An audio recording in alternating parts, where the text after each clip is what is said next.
Vamos a comenzar con la mesa número 4 de traducción y diplomacia cultural, moderada esta vez por la profesora Claudia Laval. ¿Se escucha? Sí. Hola, buenas tardes a todas y a todos.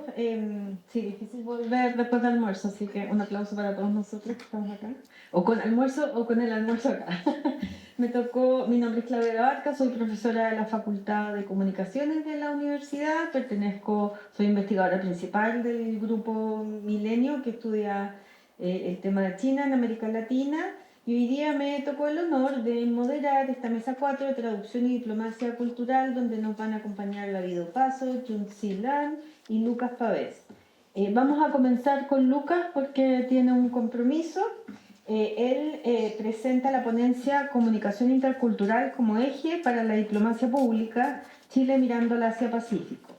Lucas Pavés es oriundo de Quilpué, región de Valparaíso, bien por las provincias. Fue cónsul de Chile en Corea del Sur, ingresó al servicio exterior en enero del 2019, actualmente es tercer secretario. En sus estudios profesionales destaca un magíster en Relaciones Internacionales de la Universidad Nacional de La Plata, Pedagogía en Historia, Geografía y Ciencias Sociales, y licenciatura en Historia, Convención de Ciencias Políticas de la Pontificia Universidad Católica de Valparaíso. Muchas gracias, Lucas, por estar acá.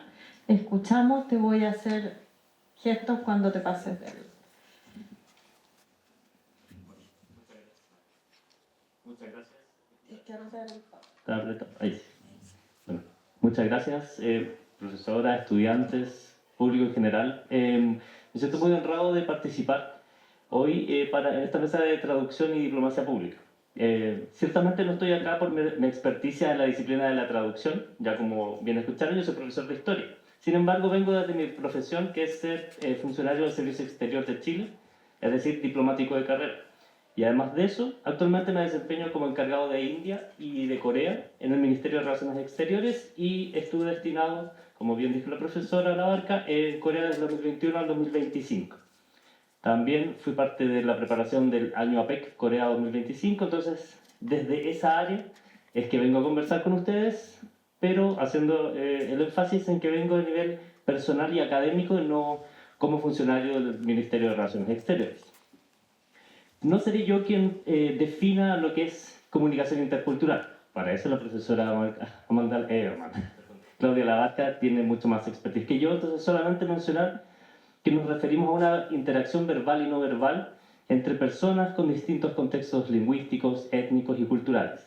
Y a eso quisiera yo agregar más bien que también nos podemos presentar en barreras interculturales en la comunicación a nivel de estados, justamente por las diferencias lingüísticas o culturales. De eso hablaremos un poco. Lo que sí quiero mencionar y destacar es lo que entendemos por diplomacia pública, un área que mucho más me compete, y que se refiere a la acción de un Estado para influir en la ciudadanía de otro país, para cambiar o mejorar la percepción que se tiene, para hacerla más favorable, acorde a sus intereses, ello desde el ámbito de la educación, valórico, cultural, es decir, pasando de la lógica Estado-Estado a una lógica Estado-ciudadanía. Y también quisiera puntualizar ahí que nos referimos a una lógica que es top-down, es decir, desde arriba hacia abajo, no bottom-up. ¿Por qué? Porque es una política pública que genera un Estado, no es un diálogo. Apunta a la influencia que se genera en otros ciudadanos de otros países, no es a la inversa. Y por muy amigable que pudiese parecer la diplomacia pública, no es un diálogo, no es una relación simétrica. El flujo es dual, pero viene dado por un Estado hacia la ciudadanía. Lo que suele sí suceder es que la percepción de la otra ciudadanía, cuando tiene éxito esta diplomacia pública, puede hacer de que se abracen de alguna manera aspectos culturales, apropiándose de ellos, reinterpretándolos, resignificándolos. Un ejemplo muy claro de eso es el éxito que tuvo la diplomacia cultural japonesa a través de la industria del entretenimiento, en la misma línea de lo que va actualmente y con mucha fuerza Corea. Ello significa que reinterpretaron la forma en la que se estructuran aspectos culturales de ambos países para América Latina o incluso el sudeste asiático, si nos apuntamos a eso. Y ahora bien, si enfocamos a Chile, y en particular la traducción, ha habido casos de diplomacia pública muy exitosos en Chile, incluso antes de que existiera o se usara el concepto de diplomacia pública. Me refiero al Premio Nobel de Literatura de Gabriela Mistral. ¿Y por qué lo menciono? Porque hubo un fuerte apoyo del Estado para la obtención de ese Premio Nobel de Literatura. El ex director nacional de la Biblioteca Nacional de Chile, Pedro Pablo Segers, comenta en un programa de televisión incluso de que si bien es cierto Gabriela Mistral era una de las favoritas años antes para obtener el Premio Nobel de Literatura, junto con eso se realizó una campaña desde el Estado en favor de la traducción de la obra de Gabriela Mistral a diferentes lenguas, con énfasis, por supuesto, en el sueldo. Es decir, más allá de la razón que Gabriela Mistral sentía con Chile, el gobierno de Chile en ese momento decidió impulsar. Actualmente, para destacar, desde el 2017 existe el programa Translating Chile, que abre año a año una convocatoria para fondos a editoriales extranjeras que deseen traducir a sus propios idiomas obras de autores nacionales. Esto es una forma de política pública y también de diplomacia cultural indirecta. ¿Y por qué? Porque apunta a los lectores, es decir, a los ciudadanos de los otros países. Sumado a ello, la bullada decisión en su momento de rechazar la invitación a ser país invitado en la Feria del Libro de Frankfurt finalmente se aceptó. Y el mismo programa Translating Chile tiene un fondo directo y una línea específica para la traducción al alemán, como una forma de prepararnos para esa feria. ¿Qué es lo que nos dice esto? Que hay programas desde Chile, los valoro, sin embargo también hay que indicar las mejoras que requieran. Énfasis hago, por ejemplo, en el hecho de que no se permite en Translating Chile que las embajadas participen en la decisión de los libros, sino que se deja al arbitrio de la demanda. La demanda es la que manda. Por lo mismo, es una manera en la cual nosotros no podemos decidir qué queremos proyectar en el otro país, de Chile, cómo queremos que nos perciban, sino que es a la inversa. Por lo tanto, no se puede decir que es propiamente tal un ejercicio de diplomacia pública, que tiene que venir desde el Estado la decisión. Y si hacemos un zoom hacia Asia, también necesitamos que el protagonismo lo tomen las embajadas o los stakeholders más importantes de las culturas de nuestro país en los determinados países, muchos de los cuales van de manera individual y no a través del Estado. Por lo tanto, dejar el criterio de las editoriales extranjeras, por mucho que uno pueda hacer lobby para que se conduzcan hacia un lado, no nos permite apropiarnos propiamente tal y conducir esa línea de diplomacia directa. Por lo mismo, podría yo decir que no va a haber un Premio Nobel de Literatura de Chile nuevamente mientras no se tome la decisión sobre qué autores vamos a apoyar como país. Y yo entiendo que es muy legítimo también que personas me puedan decir, pero si apoyamos a uno y no a otro, es una lógica discriminatoria. La visión que tengo yo es que el principio de no discriminación no es antagónico con la toma de decisiones de una política pública. Porque se trata justamente de eso, la política, de priorizar una cosa por sobre otra. Por lo mismo, si Chile necesita más traductores o más intérpretes, se puede abrir un eje Becas Chile. Y eso no implica que se está discriminando a otra disciplina. Lo mismo para la línea directa para la traducción hacia el alemán, para la Feria Internacional del Libro. No significa que estemos discriminando la traducción al polaco, por ejemplo. Son formas de financiamiento, pero es una decisión soberana que se tiene que tomar de diplomacia pública. Y hay que asumirla, hay que justificarla, por supuesto, para que no se incurran en críticas. Pero hay que tomarla de manera valiente. Y si vamos al caso de Asia, y a la inversa ahora, la diplomacia pública de parte de países como China, Japón, Corea, tiene diferentes maneras de interactuar con el público, con los ciudadanos de los otros países. Corea ha seguido de buena manera, reinterpretado e incluso mejorado el modelo japonés, que se enfoca en la industria del entretenimiento como uno de los ejes para captar la atención y el cariño y la sensibilidad de la ciudadanía de otros países. Por otra parte, China está mucho más enfocado en lo que es la expansión del idioma chino-mandarín a través de los institutos Confucio. Misma lógica también está siguiendo el Instituto Rey Sejong para estudios del idioma coreano. Desde ambas aristas se ofrecen cursos bajo el valor de mercado como una manera de diplomacia pública, es decir, que se permita el acceso a ciudadanos de otros países de sus idiomas que usualmente no podrían decidir. Si lo comparamos incluso en valores con un curso de inglés, son mucho más baratos, lo cual es positivo y es una decisión. Digamos, no es una crítica, todo lo contrario. Es una decisión que toman para enfocarse en ese mercado. Lo mismo suma, ya que hablamos de diplomacia pública a nivel de educación. La oferta de becas que el gobierno chino ofrece no tiene comparación probablemente con ningún otro país a nivel del número. Corea también las desarrolla, Japón también. Y cada una hace que sea una inversión en la juventud para poder cambiar la percepción, mejorar la percepción de ese país y después puedan esos jóvenes, la mayoría futuros profesionales, ser tomadores de decisiones en sus países que estarán mucho más abiertos a relacionarse con determinados países, en este caso China, Corea, Japón. Ciertamente Corea es el país que mejor conozco de los tres, estudiando también chino mandarín, pero Corea por sobre todo por la experiencia de vida que tengo.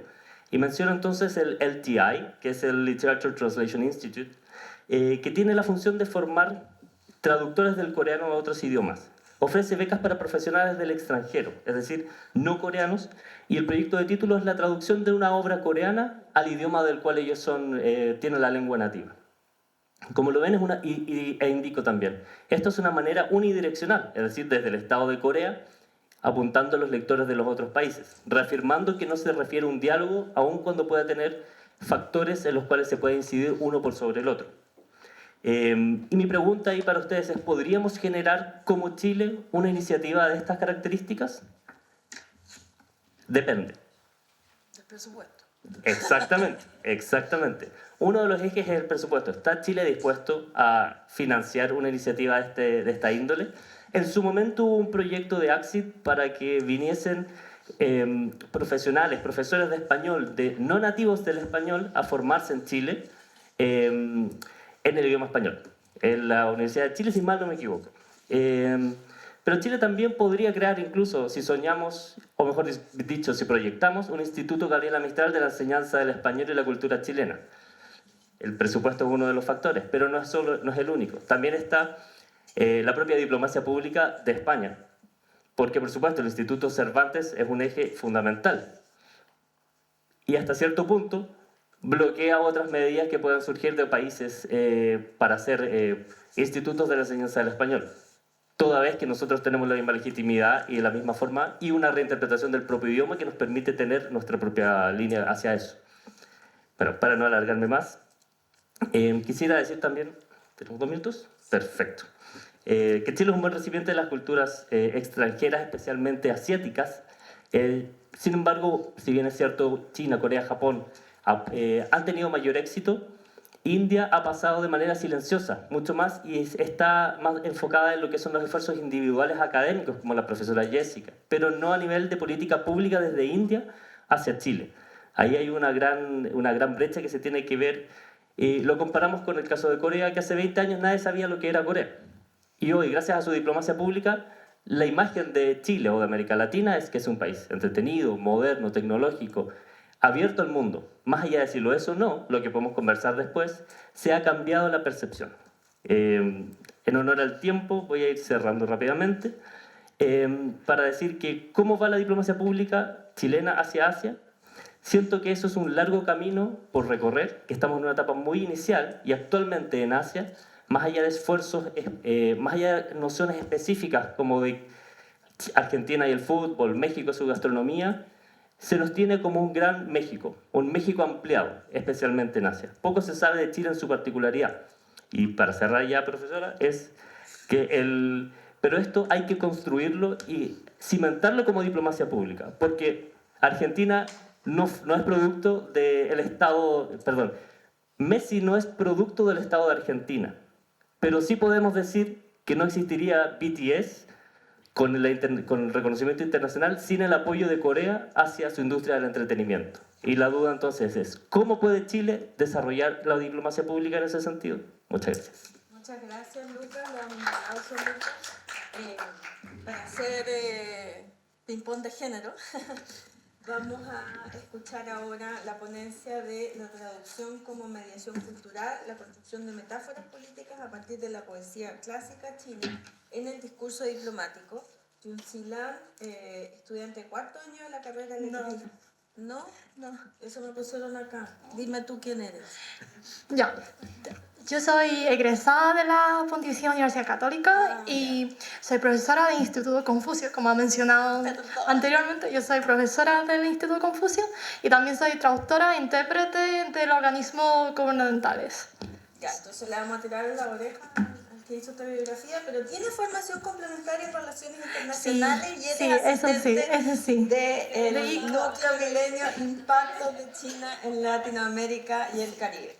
Entonces vamos a dejar a Junsi Lan, egresada, titulada, profesora del Instituto Confucio, que nos muestre su ponencia. Muchas gracias.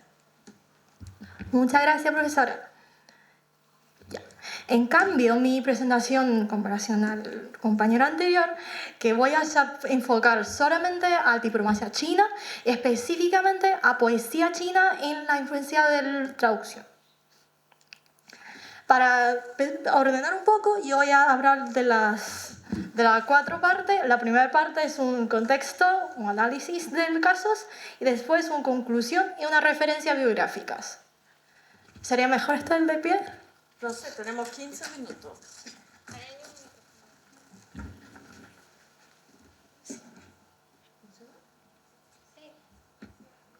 Hola. Hola. ¿Se escucha o no? ¿Se escucha? Ahí está. ¿Aló? ¿Sí? Sí, Ya. sí. Yo no necesito micro. Ya. Partimos con el Máximo son contexto 15. que Si no, no tenemos tiempo. la organización es Ministerio de Relaciones Exteriores de la República Popular China y tienes un principal enfoque que es un discurso, es el actor, que es actor central que construye discursos diplomáticos oficiales de China. Y tienes dos responsabilidades grandes. Primero es formar y ejecutar el política exterior. Segundo, coordinación, relaciones diplomáticas bilaterales y multilaterales. Y sus discursos tienen unas características, en primer lugar, que son discursos no solamente informal, sino transforma las ideas, o bien decir, las imágenes nacionales de China hacia exterior y construye un posicionamiento político de Estado China. Entre la conferencia de prensa hay entre el Ministerio Exterior de China hace una conferencia de prensa diario y es el único conferencia de prensa que está realizando en día de hoy en todos los días laborales en la tarde, es decir, todos los lunes a jueves en la tarde en la sala de prensa. Y es una plataforma de comunicación, es decir, comunica directamente con las prensas internacionales. Tiene unas 3 características. Primero es la inmediatez, que responde rápidamente a los temas en vivos o temas calientes, es decir. Y segundo es la alta visibilidad, y porque cada sección de prensa invitas las mayorías de las prensas famosas del mundo a escuchar o participar, a hacer preguntas.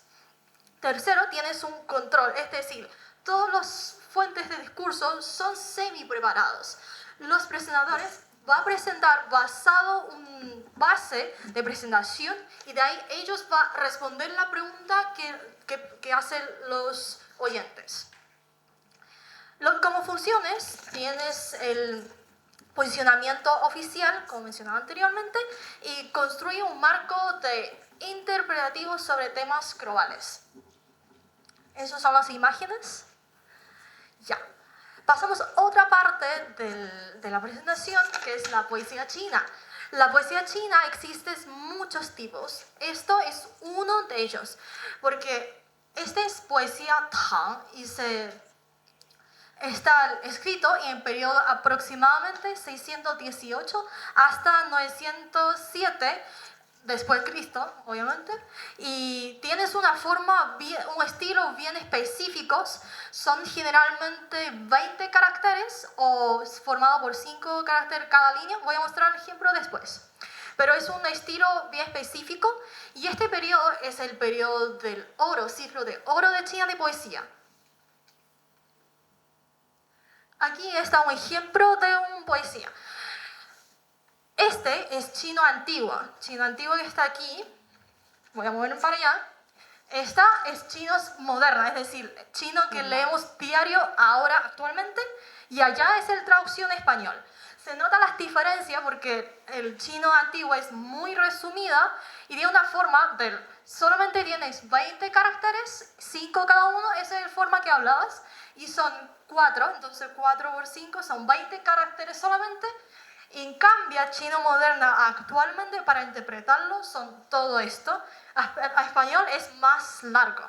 Bueno, esta poesía me extiende un poquito, habla de un estilo no solamente romántica, sino un estilo de relación, de extrañar como amistades. Por ejemplo, un amigo está lejos y nosotros utilizamos polotos rojos para referir las amistades entre amigos que están viviendo lejos, etc. Este es un ejemplo, aquí está la poesía oficial, poesía que ha utilizado el presidente, que está aquí. Estas frases él ha utilizado muchas veces. Según mi investigación, él ha utilizado al menos 3 veces esta misma poesía que está ahí.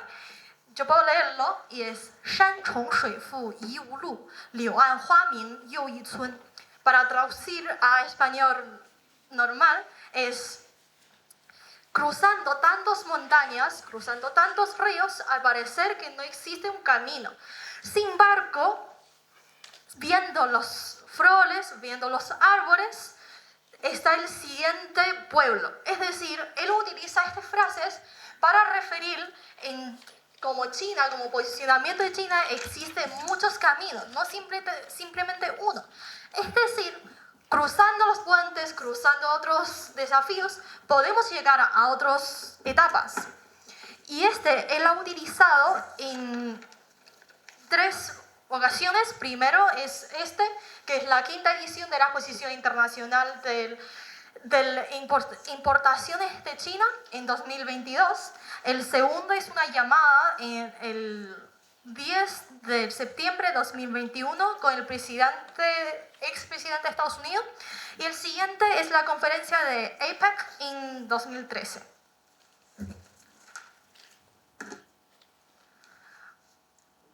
Comenzamos con mis análisis. Por tema de tiempo, solamente voy a hacer 2 casos de ejemplos de análisis. Okay. Uno es el caso 1, que fue realizado el 8 de marzo de 2014 en 2 sesiones, una sesión bien específica de chinas, con el motivo de la segunda sesión de la 7ª Asamblea Popular Nacional. Y utilizado esta frase, es la frase original en chino antigua, es el chino moderna, y en traducción a español es: a lo largo de los grandes mares existen amigos conocidos que conoce tu corazón. Si está tan lejos como está el cielo, igual está como su vecino, o igual es su vecino. Estos ha utilizado por base de una pregunta, porque es una conferencia de prensa, significa siempre pregunta y respuesta. La pregunta fue que no olvidamos que estamos en 2014. La pregunta fue que el año pasado China y Latinoamérica hubo muchas comunicaciones. ¿Y puedes tener un poco de perspectiva sobre China con países de Latinoamérica? Y el Wang Yi, que es el señor, responde a la pregunta, que utilizó esta poesía como una metáfora, diciendo que una frase es para resumir la relación de países Caribe con Latinoamérica. Yo siento estas 3 frases más adecuadas. Entonces, él siente que es adecuado porque están realmente muy lejos del latino con China, es decir, con países de Latinoamérica, China, y sin embargo estamos muy lejos. Igual si nosotros conocemos de corazón bien, igual sentimos somos vecinos, que estamos cerca de corazón. Pasamos al siguiente ejemplo. Este ejemplo es del 22 de junio de 2020, una conferencia de prensa. Esta sí está más, en la tierra se nota más la utilización de la poesía, porque la pregunta fue: entiendo que Estados Unidos, eso fue 2020, no olvidamos, entiendo que Estados Unidos con otros países europeos está enfrentando acciones chinas. ¿Qué opinas usted? Él es el presentador y él responde unas largas antecedentes, pero yo voy a hablar solamente la respuesta con parte de poesía, por tema de tiempo, que él estaba mencionando que el segundo frase, que en chino es 千磨万击还监禁，任尔东西南北风. Esta frase, después él sigue, el chino antiguo, chino moderno. Voy a traducir el poesía, que es, esta poesía habla del bambú, porque dice, el bambú siempre está amarrando las tierras nunca sueltas, y las raíces también están en el centro de las tierras. Sin embargo, avanzando tantos caminos, tantas dificultades, sigues recto, sigues derecho, no importa si está con viento o está con lluvia o un día fuerte de clima. Significa, como está describiendo la característica del bambú para hacer una metáfora a Estado China. Como para volviendo a la pregunta, que es la respuesta de la pregunta, está refiriendo a China como país grande, representables, va siempre a estar con dificultades, entendemos que enfrentamos muchas dificultades diarias, sin embargo nosotros siempre esperamos la perspectiva de la paz mundial, esperamos la comunicación internacional.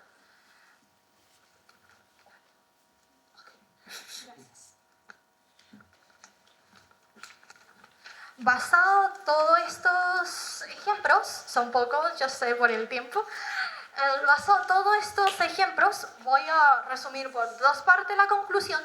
La parte 1 es el uso de poesía china. Como yo he investigado, hubo muchísimas apariciones de poesía china clásica en los discursos diplomáticos chinos, específicamente en las conferencias de prensa. Significa, en primer lugar, el recurso discursivo escurrentes. Y tiene tres funciones principales. El primero es una forma indirecta para expresar los posicionamientos políticos. Es decir, no es necesariamente decir literalmente cuáles son nuestras posiciones. Con la metáfora de poesía ya puedes hacer una expresión basada en la poesía. Y por otra parte, que puedes recuperar un poco el ambiente, es decir, puedes decir una forma más liviana, es decir, el tono de las palabras no son tan fuertes. El siguiente, que tiene un respaldo cultural, un valor cultural, que son, es decir, las citas ya utilizadas como viene un análisis histórico, entonces es más creable. Y el efecto, tienes dos efectos. Primero, hace una conexión entre culturas tradicionales chinas y el discurso contemporáneos. Y por otra parte, es alta densidad simbólica. Es decir, como ustedes vieron ejemplos anteriores, las poesías son muy cortos, son 20 caracteres, transformados a chino moderno, ya son bastantes, y a español son muchísimos. Así que tienes un alto nivel del resumen. Se puede resumir palabras en pocos cantidad de caracteres.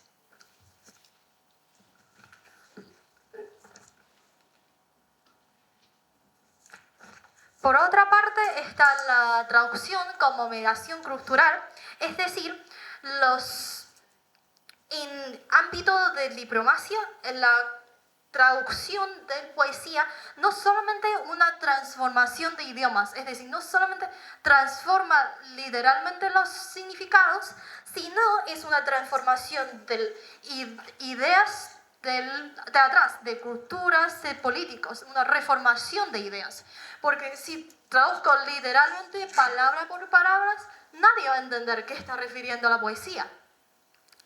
Y por otra parte, existen varios desafíos que están, como la alta carga cultural, está difícil de explicar sin contexto para los oyentes extranjeros, porque hay que conocer las culturas, hay que conocer todas las historias de atrás. Y también pasa un problema en traducción, entender es difícil, porque todos venimos de culturas distintas, entonces tenemos conocimiento de base distinto, entonces es difícil entender, y depende de la forma como traduce, es más factibles o más, que favorecen los oyentes. Y por último punto, que las estrategias. Yo siento personalmente que hay que encontrar los equilibrios entre el ambiente diplomático con el significado original de la poesía. Hay que encontrar el equilibrio que está entre las dos, y por otra parte, a veces hay que dar más espacio para explicar las metáforas teatrales. Aquí está mi referencia bibliográficas. Aquí está la página del Ministerio de Relaciones Exteriores, que se puede encontrar todos los discursos de la sala de prensa. Y muchas gracias por su atención. Gracias. Muchas gracias, Junsi. Súper interesante. Hay un cantautor español que dice que la poesía es lo que se pierde en la traducción. Apoyaría mucho tu ponencia. Finalmente, vamos a escuchar la ponencia Traduciendo emociones, diplomacia pública japonesa y narrativas de legitimidad en Chile, 1990 al 2017, por David Opaso. Acabo de chequear su background, así que no me voy a equivocar. Licenciado en Historia, estudiante de Magíster en Historia de Chile Contemporáneo de la Universidad Alberto Hurtado. Su interés es el proceso de construcción de los sujetos populares durante la modernización en Chile, cuyo marco temporal se establece entre fines del siglo XIX y principios del siglo XX. David, adelante, tienes 15 minutos. Bueno, primero que todo, muchas gracias por la oportunidad. Va a ser muy leído por temas de tiempo. ¿Ya? Entonces me disculpan si no puedo explayarme mucho, pero es para respetar esto, porque tuve problemas la vez anterior, entonces más que nada por eso. Bueno, como decía, el título es Traducción de emociones, diplomacia pública japonesa y narrativa de legitimidad en Chile, entre los años 1990 y 2017. Durante las últimas décadas, la diplomacia pública ha pasado a comprenderse no solo como complemento en la política exterior, sino como un espacio estratégico de producción simbólica, circulación cultural y orientación afectiva. En este contexto, Japón constituye un caso particularmente sugerente. Desde la posguerra y con mayor intensidad tras el fin de la Guerra Fría, articula una proyección internacional asociada a valores como paz, cooperación, armonía y desarrollo compartido, combinando diplomacia estatal, intercambio cultural y cooperación internacional. En América Latina, y en Chile particularmente, dicha proyección encontró un terreno fértil. La transición democrática chilena coincidió con una intensificación de los vínculos bilaterales, pero esta relación no puede explicarse solo desde la política exterior tradicional. Más bien puede entenderse como un proceso de circulación afectiva, mediante el cual Japón busca asociar su imagen con confianza, estabilidad, cooperación pacífica y armonía, mientras actores e instituciones chilenas reinterpretaron localmente esas narrativas.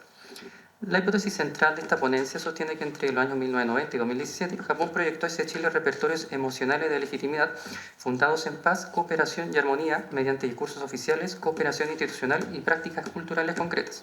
Sin embargo, su circulación fue mediada, apropiada e hibridada por contextos locales chilenos.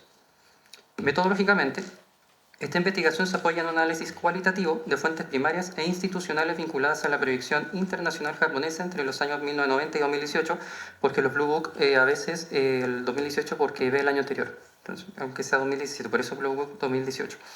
El corpus documental estuvo conformado principalmente por los Diplomatic Blue Books, publicados por el Ministerio de Asuntos Exteriores de Japón, complementado con documentos oficiales de agencias e instituciones asociadas a la cooperación y difusión cultural, como la Japan International Cooperation Agency, la Embajada del Japón en Chile y diversas instituciones culturales chileno-japonesas, además de discursos diplomáticos, memorandos de cooperación, registros institucionales, etc.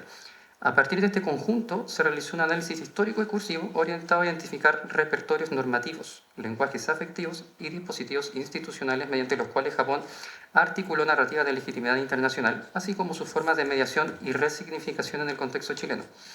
Conceptualmente, esta lectura dialoga con la noción de régimen emocional de William Ready, entendiendo las emociones como prácticas históricas moldeadas socialmente, con Sara Ahmed, quien subraya que los efectos circulan adhiriéndose a símbolos y narrativas, y con Joseph Nee, cuyo concepto de soft power permite observar la dimensión atractiva de la influencia internacional, aunque siempre mediada por procesos locales de resignificación.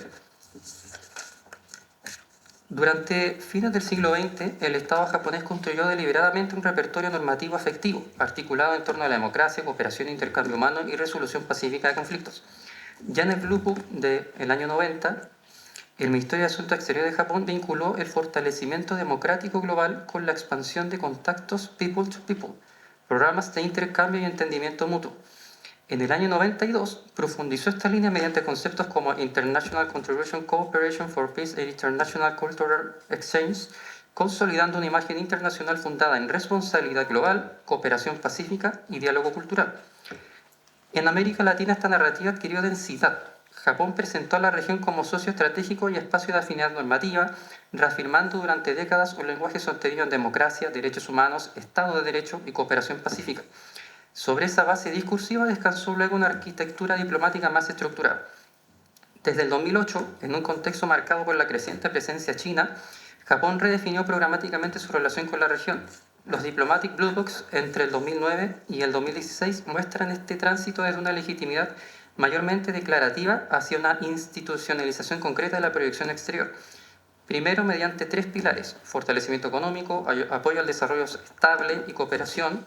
Luego, incorporando una dimensión más normativa basada en reglas compartidas. Y finalmente, la formulación de Shinzo Abe: The Progress Together, Lead Together e Inspire Together, donde la dimensión cultural, humana y simbólica quedó formalmente integrada a la estrategia diplomática japonesa. Vista en perspectiva, esta evolución revela un punto central: que Japón no solo proyectó valores, sino que institucionalizó programáticamente la producción internacional de legitimidad, transformando discursos sobre paz, cooperación y armonía en políticas sostenidas de vinculación. Luego viene la materialización institucional, ¿no?, de lo que estoy hablando: diplomacia pública, cooperación y sus dispositivos estatales. La formulación programática descrita no permaneció en el plano declarativo, porque claro, eso podría ser algo quizás netamente de relaciones internacionales sin ningún valor en sí, ¿no? Hubo una acción en ese sentido. Una de las características más visibles de la política japonesa hacia América Latina fue precisamente su traducción en dispositivos institucionales concretos, capaces de dotar de continuidad, alcance y densidad los principios definidos por el Estado japonés. Lejos de limitarse a acuerdos diplomáticos o visitas oficiales, Japón articuló mecanismos administrativos, comunicacionales, culturales y de cooperación que transformaron la vinculación en una relación sostenida. Un primer aspecto observable corresponde a la institucionalización de la diplomacia pública desde el propio aparato ministerial.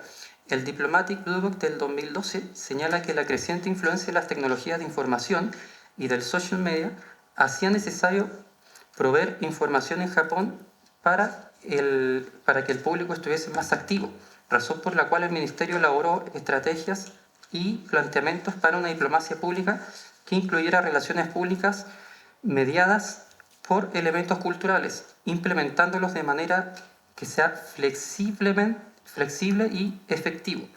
No se trataba simplemente de mejorar la comunicación, sino de reconocer oficialmente, ¿cierto?, que la imagen internacional de Japón debía ser producida activamente, gestionada desde el Estado y proyectada mediante herramientas modernas de comunicación global. La misma fuente muestra la materialidad de este giro. Para el 2011, todas las embajadas, misiones internacionales y consulados generales habían abierto sitios web propios. Paralelamente, el Ministerio inauguró sus cuentas oficiales de Twitter, Facebook, reconociendo la buena influencia en el público de estas plataformas. Esta expansión digital significó la creación de una arquitectura comunicacional estatalizada, mediante la cual Japón buscó intervenir directamente en la circulación internacional de narrativas sobre sí mismo. Junto con ello, la cooperación técnica constituyó un segundo eje de materialización institucional, donde el JICA desempeñó un rol central. El mismo libro diplomático del 2015 indica que la agencia desplegó en América Latina el soporte en los emigrantes y descendientes japoneses y empezó a proyectar con mayor énfasis la voluntad de los Nikkei, la comunidad Nikkei descendientes japoneses, en este caso en América Latina. La relevancia de esta numeración radica en la diversidad de instrumentos movilizados, asistencia social, capacitación internacional y presencia humana directa en terreno. Japón no solo proyectó capital financiero e influencia diplomática, sino que construyó redes institucionalizadas de contacto social, capaces de generar vínculos cotidianos y duraderos. A ellas se sumó la implicación de programas orientados a fortalecer la circulación de personas y liderazgo. Tras la visita regional de Shinzo Abe, por ejemplo, que bien conocida acá en Chile el año 2014, Japón anunció un significante incremento en el número de participantes en programas de educación, enfatizando la comunidad Nikkei y voluntarios que se asociaban a esas comunidades Nikkei, además de mantener programas de invitación a líderes de distintos ámbitos profesionales. La cooperación dejó así de orientarse exclusivamente a necesidades técnicas para incorporar explícitamente la formación de capital humano transnacional como recurso estratégico de largo plazo. Finalmente, la dimensión institucional también se expresó en la ritualización diplomática de aniversarios, visitas imperiales, encuentros ministeriales y de conmemoraciones bilaterales. En el libro diplomático del 2016 destacó, por ejemplo, Japón destacó que hubo más de 600 proyectos conmemorativos desarrollados en el marco de los 120 años de relaciones diplomáticas entre Japón y Brasil, junto con giras imperiales y encuentros con organizaciones Nikkei. Más allá de su carácter ceremonial, estas acciones funcionaron como dispositivos estatales de reproducción simbólica del vínculo, reforzando memoria histórica, legitimidad mutua y continuidad relacional. Ahora nos vamos al caso concreto de Chile.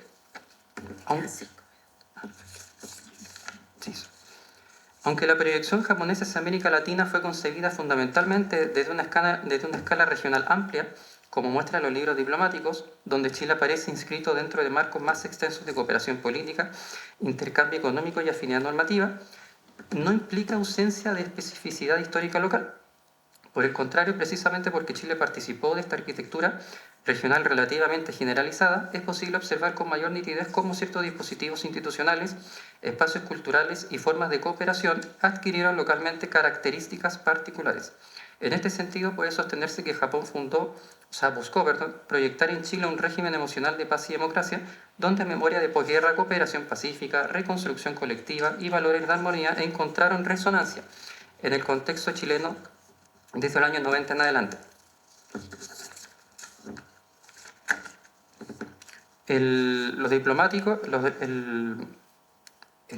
libros diplomáticos revelan que desde comienzos de los años 90, Japón situó a América Latina y a Chile en una estrategia de cooperación sustentada en democracia.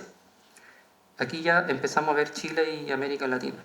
Estado de Derecho, Paz y Desarrollo Compartido. En el del 91 establecía que Japón como país pacífico buscaba la cooperación internacional basada en democracia, derechos humanos y Estado de Derecho. Este repertorio se consolidó posteriormente. En el bloque del 2000 destacó la cooperación triangular Chile-Japón, firmada en el año 99 como mecanismo para promover democracia, transparencia y desarrollo sostenible en la región. En el del 2010 reforzó la noción de sociedad resiliente y democrática tras el terremoto chileno, y en el 2014 la visita de Shinzo Abe fue presentada como confirmación de una alianza sentada en valores compartidos. Luego nos vamos al caso del Instituto Cultural Chileno-Japonés. El Instituto Cultural Chileno-Japonés ocupó un lugar central como plataforma sostenida de mediación cultural, donde prácticas como idioma, caligrafía, ceremonia del té, ikebana y artes japonesas volvieron experienciables valores asociados a Japón, como la armonía, la disciplina, el refinamiento estético y la no violencia. Fundado en el año 40, intensificó su actividad en periodo post-90, coincidiendo con la democratización chilena. Desde 2014 luego contó con patrocinio del Ministerio de Relaciones Exteriores y el 2015 con respaldo del Ministerio de las Culturas. Desde la perspectiva de Sara Ahmed, estos espacios pueden entenderse como superficies de adhesión afectiva, donde emociones positivas comenzaron a fijarse sobre prácticas culturales concretas. Por ejemplo, la caligrafía entrenó atención, paciencia y disciplina corporal, también notada como shoto en japonés. La ceremonia del té o el sado, estructurada en torno a wa, armonía, kei, respeto, sei, pureza, y yaku, la tranquilidad, volvió sensible una ética relacional profundamente resonante en una sociedad que tras la dictadura buscaba recomponer convivencia, diálogo y tejido social. Los talleres organizados en 2016, junto al Archivo Nacional también, por ejemplo, reforzaron esta transmisión intergeneracional, consolidando la internacionalización cotidiana de valores vinculados a lo japonés. Otros ejemplos: los jardines japoneses. Estos constituyeron una forma particularmente poderosa de mediación material. Más que ornamentación urbana, funcionaron como infraestructuras sensibles, donde equilibrio, contemplación, sobriedad formal y armonía con la naturaleza fueron experimentados corporalmente. El Jardín Japonés de Santiago, emplazado en el Parque Metropolitano, fue reinaugurado en el año 97 por el príncipe y la princesa Hitachi, en un momento simbólicamente coincidente con la consolidación democrática chilena. Posteriormente fue renovado en 2009 con motivo del centenario de relaciones diplomáticas e intervenido en el 2017. También hay una investigación de Romy Chess, un canal de YouTube que permite leer estos espacios como lugares dotados de significados. Según ella, La paz no circuló solo como un discurso, sino como experiencia sensible. Caminar sus senderos, contemplar sus estanques, habitar su temporalidad pausada, permitió corporalizar valores de contemplación, equilibrio y no violencia, articulando memoria democrática chilena y memoria pacifista japonesa en un mismo espacio material. Bueno, yo voy terminando. Ah, ya, perfecto. Ahora nos vamos con lo que sería la mediación más robusta de la diplomacia pública japonesa en Chile, que quizás para muchos estaría más bien por la agencia JICA, es como lo que más suena realmente hoy en día, ¿no? Pues, ¿qué podemos decir de eso? Desde el año 96, Chile se incorporó al programa de voluntarios para la cooperación con el extranjero. El 97 arribaron estos primeros voluntarios iniciando una cooperación sostenida que articuló presencia humana, transferencia de conocimiento y construcción de confianza institucional. Tras el terremoto y tsunami del 27 de febrero del 2010, esta cooperación adquirió nueva profundidad. Japón desplegó especialistas para diagnóstico, firmó memorandos sobre prevención sísmica, programas de capacitación, etc. Pero no obstante, lo más significativo fue el proyecto Kokoro no Kea, que es cuidado del corazón, desarrollado entre el 2014 y 2018. Como señala la ACCID, el concepto tradujo al contexto chileno modelos japoneses de acompañamiento emocional comunitarios en desastres, que contribuyeron a transformar la salud mental en emergencias desde una dimensión secundaria hacia una obligación estatal de cuidado efectivo. Y por último, ya concluyendo, podemos decir, la legitimidad japonesa circuló de manera especialmente densa, no solo como admiración cultural, sino mediante confianza técnica, gratitud, seguridad y percepción de Japón como socio confiable en momentos de vulnerabilidad colectiva, por ejemplo. Japón no apareció únicamente como referente tecnológico, sino como modelo de resiliencia, cooperación, cuidado emocional comunitario. Precisamente allí se observa con mayor claridad la materialización chilena de este régimen emocional, o podríamos decir intento de régimen emocional. La paz dejó de ser solo imagen internacional y pasó a encarnarse en prácticas concretas de reconstrucción, protección y cuidado colectivo. Ahora solo unos segunditos. Mi trabajo se basa más bien como en la emisión de este régimen, lo que tendría que ver con la percepción, con la traducción desde, por ejemplo, el contexto netamente chileno, pero agencias no estatales o apropiación cultural, digamos, eso ya puede ser parte de otro trabajo, digamos. Bueno, Eso. muchas gracias, David. Les quiero agradecer primero a los super 3 ponentes porque se atuvieron a los tiempos, lo cual es raro en estas circunstancias. Muchas gracias, David, súper interesante. Nos quedan algunos minutos para hacer preguntas del público. Yo tengo como 100.000, así que si no hay preguntas del público, no se preocupen. Pero quisiera decir algo de los 3. Yo creo que, bueno, la labor de ¿cómo se llama? ¿Qué soy yo? Moderadora, es tratar de darle un sentido, ¿no es cierto?, a las 3 ponencias. Y a mí me gustaría destacar dos elementos que son fundamentales en el sentido que une estas 3 ponencias a pesar de sus diferencias. Primero, yo diría que la cultura como artefacto simbólico estratégico.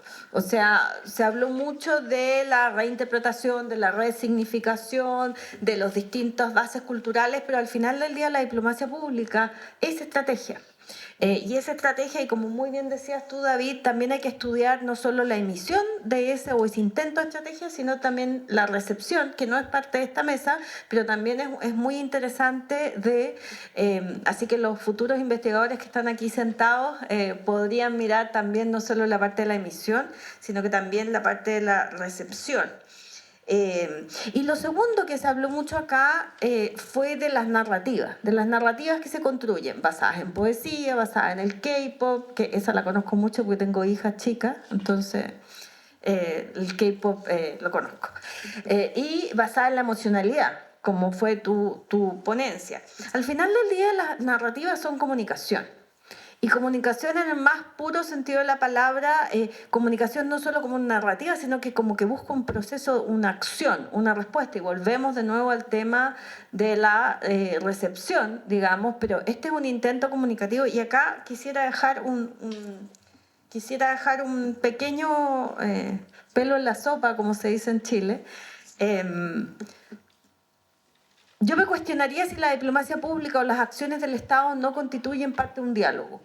En un mundo digital, donde el diálogo se da a través de, tú dijiste, de los social media y de... hay una respuesta ciudadana, hay una respuesta de las audiencias internacionales y también hay un uso del Estado de lo privado.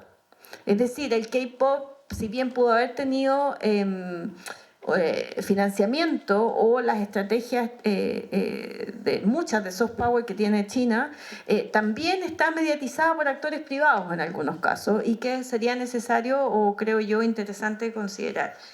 Nuevamente les vuelvo a dar las gracias, súper interesantes todos, qué bonito que las nuevas generaciones estén interesadas en estos temas y abro la palabra para el público. Acá hay un micrófono, no sé si alguien lo necesita o...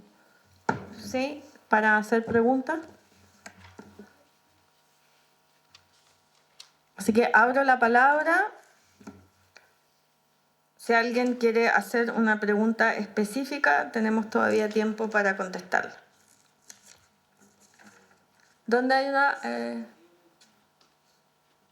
Ya, no sé de quién es, pero alguien parece que estaba levantando la mano. Preséntate, porfa, para saber a quién le conversamos y hacia quién diriges tu pregunta. Ya, súper. ¿Se escucha bien? Sí. ¿Sí? Buenas tardes, mi nombre es Vanessa Ibarra, expuse la primera mesa de traducción y literatura y mi pregunta va para la ponencia de ella, de la poesía dentro de las relaciones diplomáticas. Cuando hay conferencias o charlas, ¿sabes cómo se interpretan estas poesías al español o al inglés? ¿Se interpretan de manera literal? ¿Se adaptan? Porque como hay diferentes tipos de poesía, me imagino que hay algunas con más caracteres que otros que tienen más o menos significados. Me gustaría saber cómo se da eso al momento de interpretarlo a otro idioma. Gracias. ¿Me escuchan? Ok.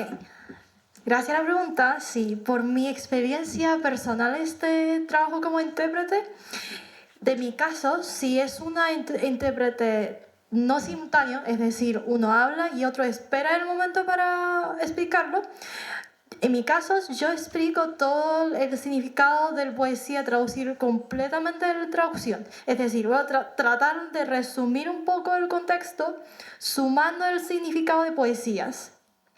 No voy a interpretar la poesía, es decir, no voy a interpretar como estaba con ustedes, interpretar qué quiere decir atrás de eso, porque eso es un rol del oyente, no es mi rol de interpretar la poesía, pero voy a dar un contexto para poder entender el contexto atrás. Y si es una interpretación simultánea, es decir, el mismo momento, yo solamente voy a explicar la idea de poesía, no voy a traducir poesía completo porque no hay tiempo para traducirlo. Ok, nada. Muchas gracias. Por ahí vi una pregunta en la mitad de la sala. Hola, ¿qué tal? Bueno, yo me llamo Diego y encontré muy interesantes las tres ponencias y a mí igual me resonaron algunas cosas con alguna experiencia que yo tuve porque bueno, a partir de un programa que hicieron en la Carla Católica con la Universidad de Tsinghua, pude ir a China por invitación para allá y al final me terminé quedando un año y me di cuenta como de todos los problemas que hay de traducción entre culturas, que acá yo tenía muchas preconcepciones que eran totalmente falsas y que también allá cuando uno habla de Chile básicamente lo que piensan es cerezas, cherries. Y que como me llamó la atención igual el caso de China de que hay mucho trabajo diplomático como de institucional, pero no está tanto quizás la industria cultural que haya entrado al mismo nivel que otras potencias asiáticas, siendo que en mi experiencia ya sí hay muchas sensibilidades comunes, hay como muchos valores compartidos, muchas cosas que nosotros añoramos que allá están y quizá viceversa también. Y ahí tengo como dos preguntas, no sé, una es, ¿por qué creen que se ha dado ese fenómeno quizá de que haya habido menos como, haya entrado menos esa parte más como blanda, cultural de China acá? Y la otra, que como nosotros también como chilenos, estoy muy de acuerdo que hay una cuestión de construir una imagen hacia afuera, pero como siendo un país tan chico podemos hacer eso, exportar como una imagen país curada, como pensada, construida, curada hacia afuera, siendo que no tenemos quizá como la industria cultural que tienen otros países para hacer lo mismo. Muchas gracias. Diego, muchas gracias. ¿Quién puede contestar? Sí, vamos.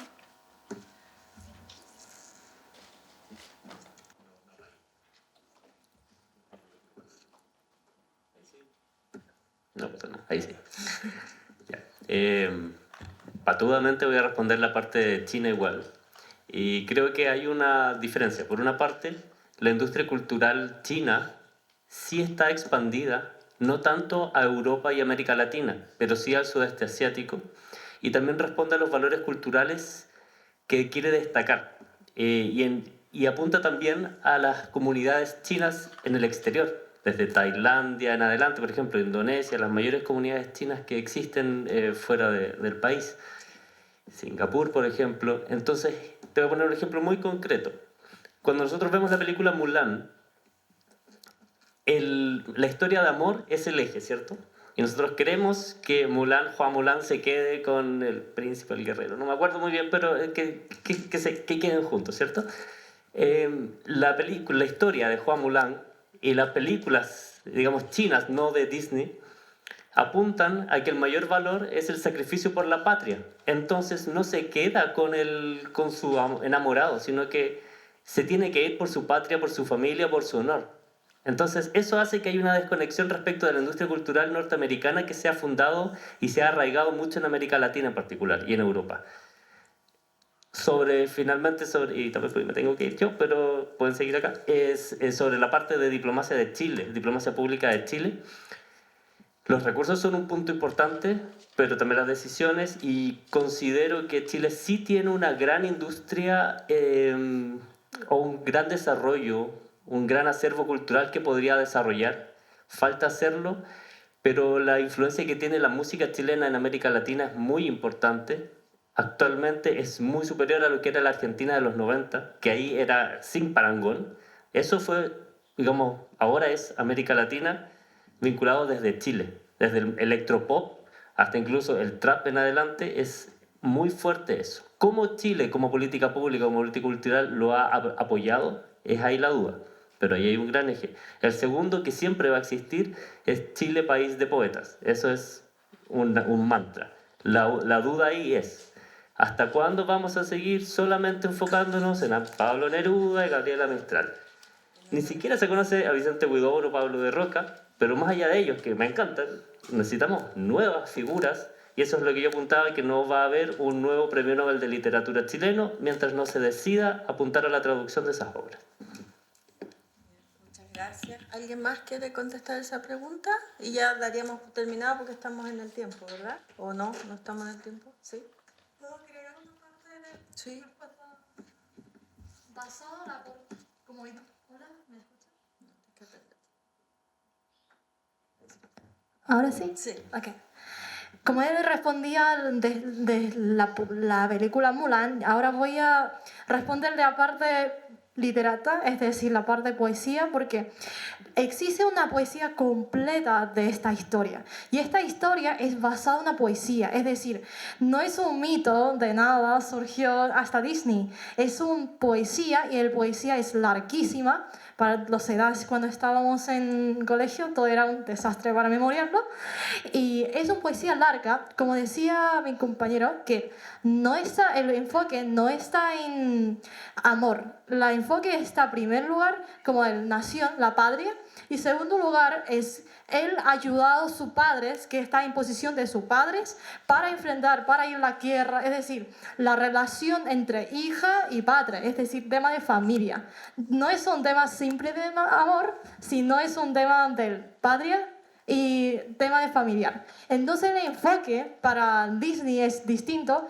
Por eso la imagen yo siento que muchas veces para culturas chinas transmitida para Latinoamérica hay que cruzar el puente de entender por qué la importancia de la patria, la nación y por qué es importante la familia, como los viejitos, los papás, etc. Los Los familiares. Sí, bueno, tenemos a un investigador, Lucas, que se tiene que ir, así que le damos las gracias, pero le damos las gracias, aprovechamos a terminar este panel porque me soplaron que ya estamos en la hora, y un gran aplauso, súper interesante, muchas gracias por compartir.